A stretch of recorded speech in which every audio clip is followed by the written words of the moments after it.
I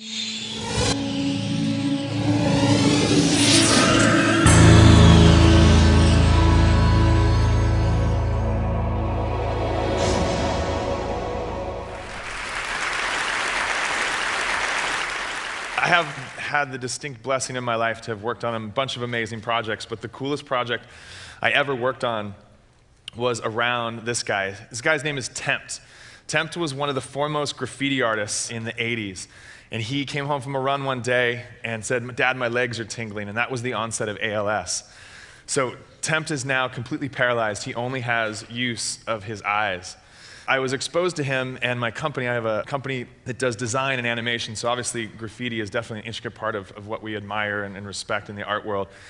And so we decided that we were going to sponsor Tony and TEMPT and his cause. So I went and met with his brother and father and said, "You know, we're going to give you this money. What are you going to do with it?" And his brother said, "I just want to be able to talk to Tony again. I just want to be able to communicate with him and him to be able to communicate with me." And I said, "Well, wait a second, isn't that," I mean, I've seen Stephen Hawking. Don't all paralyzed people have that ability to communicate via these devices?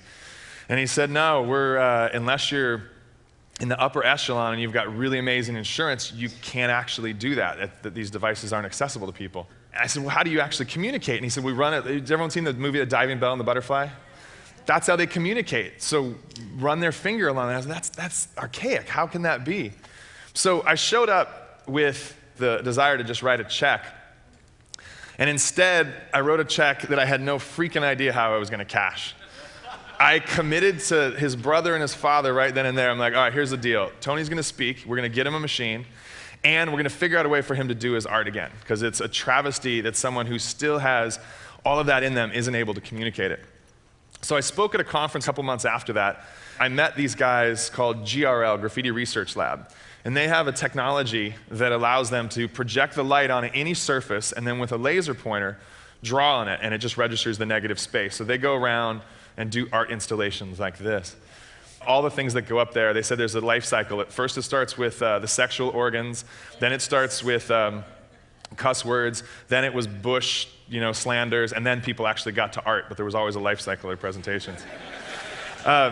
So I went home and I was having dinner with my wife and was telling her about this, and we were like, well, wait a second. If we know that this technology exists where you can use your eyes to control things, why don't we figure out a way for TEMPT to control a laser and he can do graph again? Well, that would be awesome. So that started the journey, and about 2 years later, or about a year later, after a bunch of organization and a bunch of kind of moving things around, we'd accomplished a couple things. One, we battered down the doors of the insurance companies, and we actually got TEMPT a machine that let him communicate. A Stephen Hawking machine. Yeah. Which was awesome. And he is seriously one of the funny, I call him Yoda, because you talk to the guy, you get an email from him, and you're like, I'm not worthy. This guy is so amazing. The other thing we did is we flew 7 programmers from all over the world, literally every corner of the world, into our house.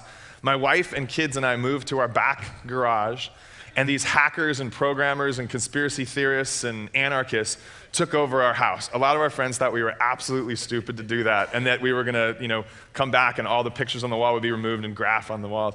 But for over 2 weeks, we programmed. We went to the Venice Boardwalk. My kids got involved. My dog got involved. And we created this. This is called the iWriter. And you can see the description. This is a cheap pair of sunglasses that we bought at the Venice Beach Boardwalk. Some copper wire and some stuff from Home Depot and Radio Shack. We took a PS3 camera, hacked it open, mounted it to an LED light, and now there's a device that is free. You build this yourself. We publish the code for free. You download the software for free. And now we've created a device that has absolutely no limitation. There's no insurance company that can say no. There's no hospital that can say no. Anybody who's paralyzed now has access to actually draw or communicate using only their eyes.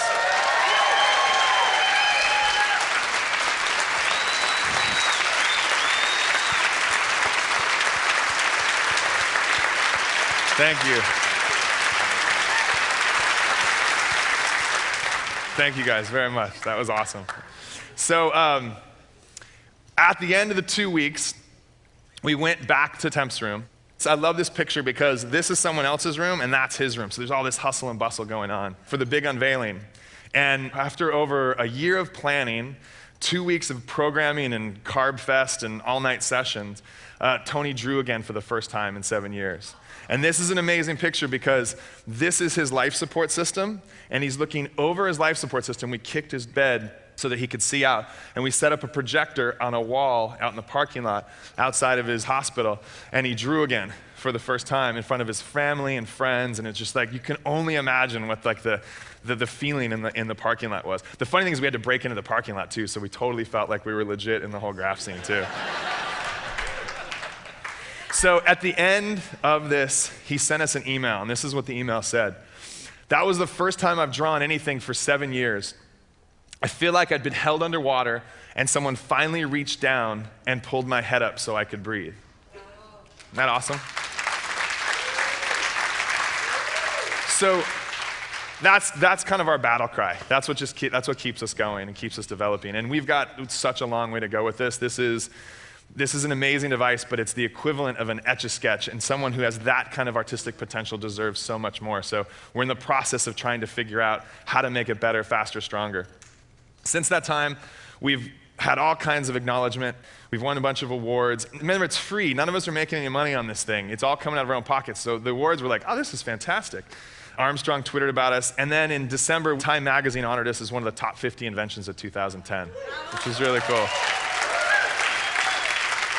The coolest thing about this, and this is what's kind of completing the whole circle, is that in April of this year, at the Geffen MoCA in downtown Los Angeles, there's going to be an exhibition called Art of the Streets. And Art of the Streets is going to have pretty much the badasses of the street art scene.